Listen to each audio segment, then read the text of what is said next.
Today I'm going to be swatching 31 Colourpop Super Shock eyeshadows. And not all of them are available anymore. And they also launch shades that are part of collaborations they've been doing a lot. So like Pokemon, Twilight, etc, etc. And these each retail for $7, which makes them super affordable and definitely very competitive, as they do have some really stunning shades. Some of them are a little bit more ultra sparkly, some of them are a little bit more opaque, some of them are a little bit sheer, and then some of them are just a little bit more on the satin side. And these do have a creamier texture, but they do turn completely powder on the lid. I have hooded oily lids and I do tend to have creasing issues with almost any eyeshadow, so I do like to use these with a tacky primer to help with that, and I definitely recommend that in general, especially with the more sparkly shades. If you tend to have fallout issues or creasing issues, definitely use some sort of a tacky primer. So let's jump right into the eye swatches so we can talk about the different finishes of all these shades. Ice Dream. This is a beautiful blue to purple duochrome. Definitely a kind of wet look kind of shadow. Super iridescent and has quite a bit of sparkle, but is very smooth.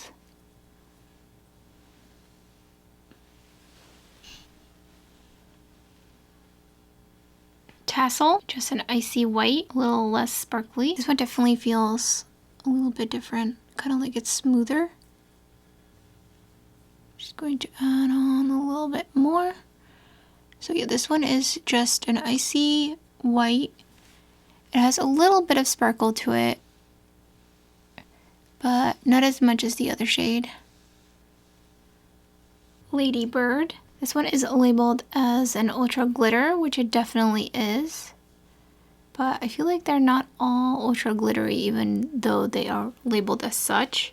I'm just going to layer it on. It's super sparkly, very sheer. I do feel like I see a larger particle size mixed in there a little bit. Just like almost like a glitter, but it's not actually glitter. Kind of reminds me of some of the Moondust shadows from Urban Decay. Mighty Morphin. And this one's also labeled as an ultra glitter. And this one's more of a champagne with pink sparkles throughout it. Camera focusing would be really nice. And it's pretty sheer as well. Very sparkly. Definitely ultra glitter. I do think on the eyes these look very similar.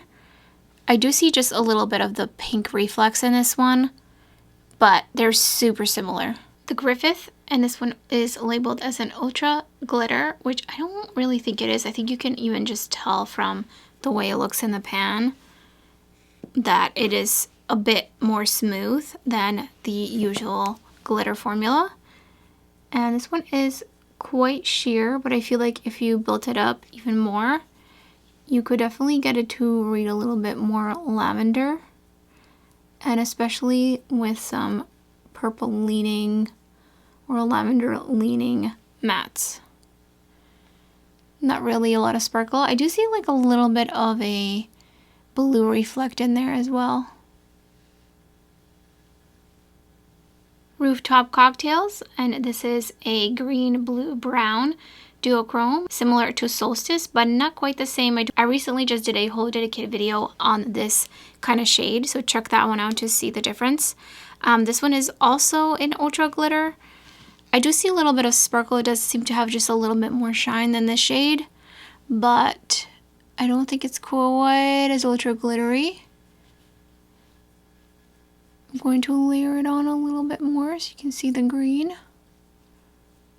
And it's got that warm brown base. It's almost orange leaning.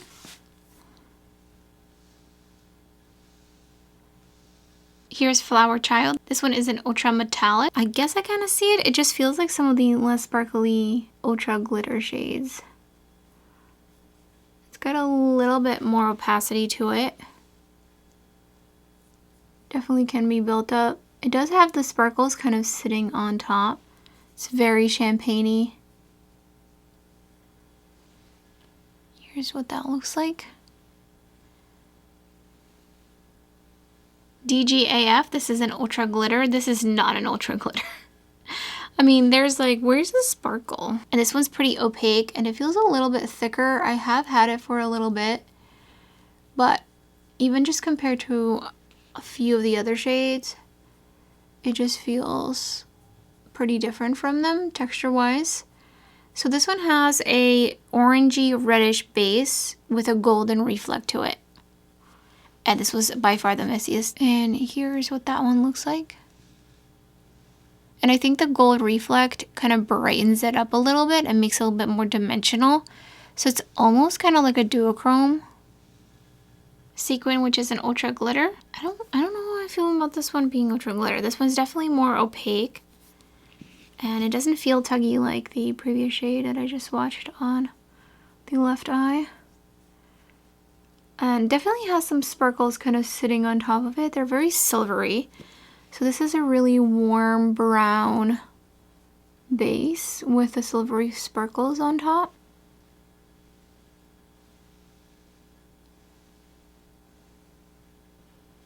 Here is Frog, which is also an ultra glitter. Definitely see the ultra glitter in this one. It also has that slightly larger particle size texture. That is what really makes the ultra glitters just extra sparkly. And this one is very dimensional kind of shade and very sheer. And this shade has green and pink flecks throughout it. So it's a very dimensional, very wet look kind of shade. The fan favorite, aka Ritz, which is an ultra glitter. And this one is the most similar to Space Cowboy from Urban Decay. And so it's got just a little bit of a yellow leaning base to it. This is like kind of really built up. It's super ultra sparkly and it's very silvery and wet looking. A little quirky, and this is an ultra glitter. I would describe this one as caramel with a little bit of a silvery kind of look straight on. So it's a little bit similar for sure, but it's more opaque and less yellow than Ritz. And ultra sparkly, kind of like a more even sparkle throughout. I feel like this one's a little bit more scattered. Also very wet looking kind of shade. Aster, which is described as ultra glitter, which I don't know if I see that. It's definitely very metallic.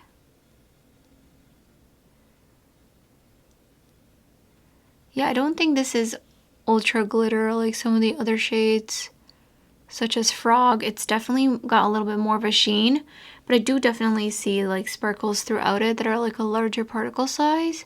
Not quite like a glitter, but very similar to the effect of the Urban Decay Moondust eyeshadows. Really like the shade for a one and done shade.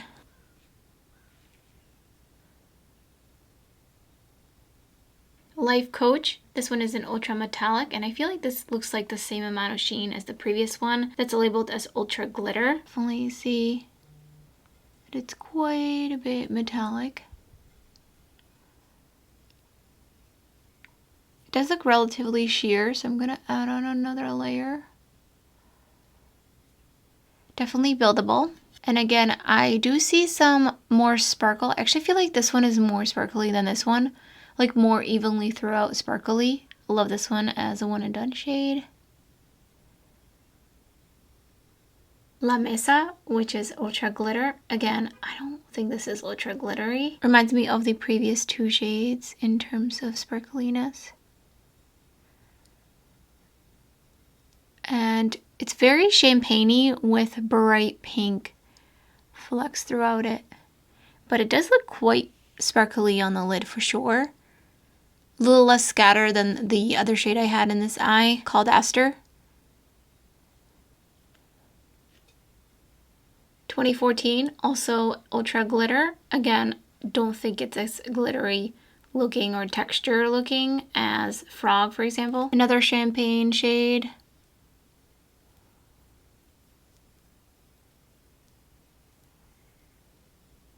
This one has green flecks throughout it, and I see a little bit of silveriness as well.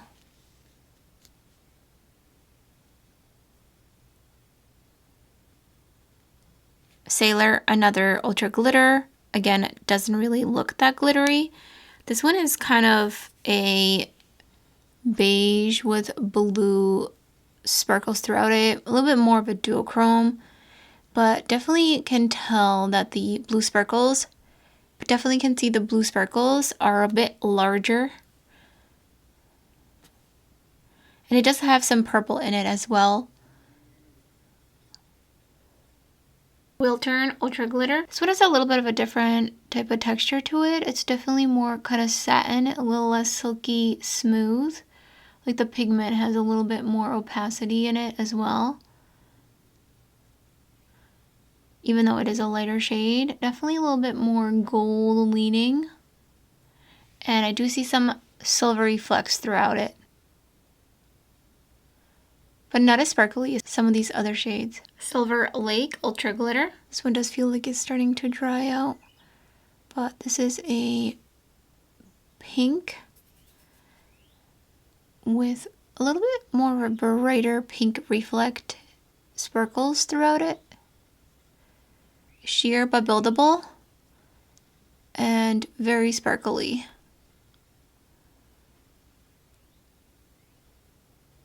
Roji Biv Ultra Glitter. Looks very sparkly. Very excited. This one on the other hand does not feel almost dry at all. And it has peachy reflect to it. So like a pink base with peachy sparkles throughout. Very, very sparkly. Oh my goodness. So shiny.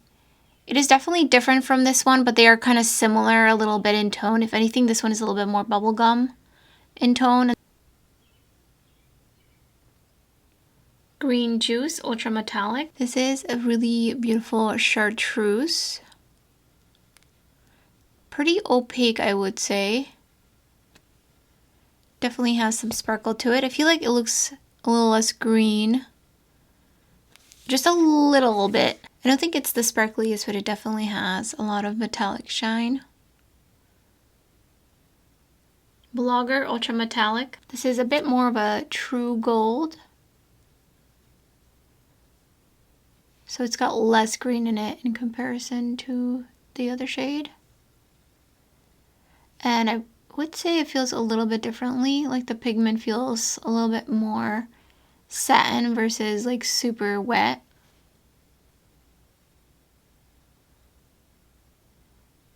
Dream Much Ultra Glitter. This is a Periwinkle. Camera keeps going out of focus. I don't remember it having this many issues before trying to focus when I was doing the other swatches. And this one does have definitely really almost a bright pinky purple reflect in it. Different sparkles. And it can be built up a little bit.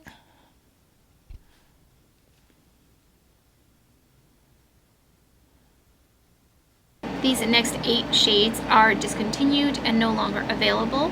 First up is Mountain Lion, described as Ultra Glitter.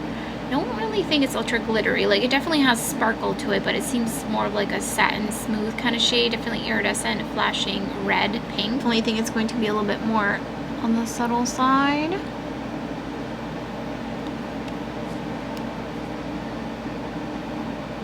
Very layerable though, but I'm not sure if they ever bring any of these back, like re-release them. But I thought I would swatch them anyways in case you have any of these. So here's what that one looks like. Here's Fine Pearl Ultra Glitter, kind of like a champagne. I'm really surprised actually this one's no longer available. I feel like this is a really nice shade for them to have. Very much like a wet look one and done shade.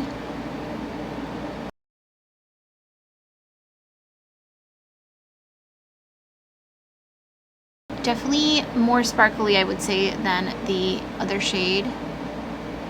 And I really like this one. I feel like it's reading a little bit more gold.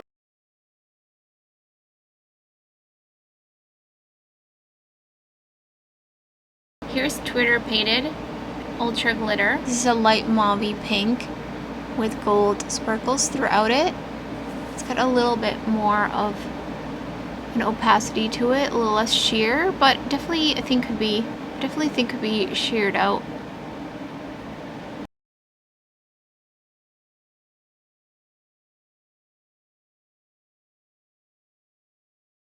Low 70s Ultra Glitter. I don't think this is Ultra Glitter. You can see how smooth it is. This is a beautiful rose gold, maybe slightly leaning peachy, but maybe leaning just slightly peach.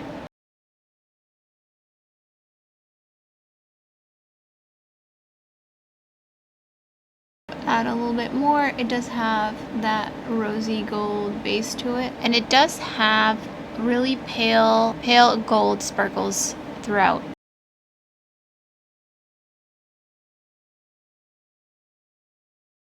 Set to Stun Ultra Glitter. This is a pinky reddish brown with blue sparkles throughout it, with a little bit more opacity to it.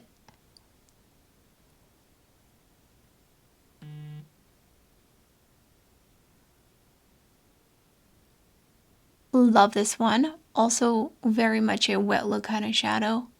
I feel like the blue sparkles are pretty subtle, but they definitely add a lot of dimension. Casual Friday Ultra Metallic. Looks very smooth. This is a warm bronze.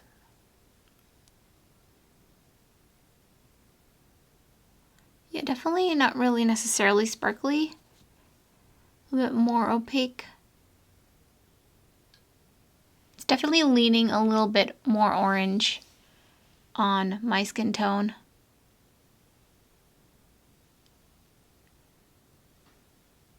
Cammy Crush Ultra Glitter. I believe this was part of the Y2K collection. This one is actually really shifty and very different for them. I've been waiting for them to launch more shades kind of like this, where they're almost multi-chromes and very much duochromes. It does feel a little bit drier since it is pretty old. So we'll see how this applies, but it's very, very smooth and very duochrome, almost multi-chrome, very dimensional shade. It does have a little bit of a base, but I feel like the base is kind of blending in with my skin tone. But it's flashing slightly green straight on with a shift to purple. And then the last shade is 11 Scoops. This is an Ultra Glitter. This was an anniversary shade for 2025, their 11-year anniversary. And I did receive this product for paid content, which was a reel on Instagram. And this is a very dimensional shade. It's got a cream, light yolky color with green, blue, and pink flecks throughout it. Very much a topper shade, but you can get it to be a little bit more opaque if you wanted to, if you put on a lot more. But it's like it's basically almost like a hollow shade without being a hollow. I turned on the light a little bit more so you can hopefully see it better. And then this shade. Some of my favorite shades are definitely Ritz, which is a known, really similar, close kind of dupe to Urban Decay Space Cowboy. I find it a little bit different for sure in tone. It's not as yellowy orange, at least not on me, but I still really like it, and I think it's a great alternative to that one that's similar enough, that gives you a similar vibe.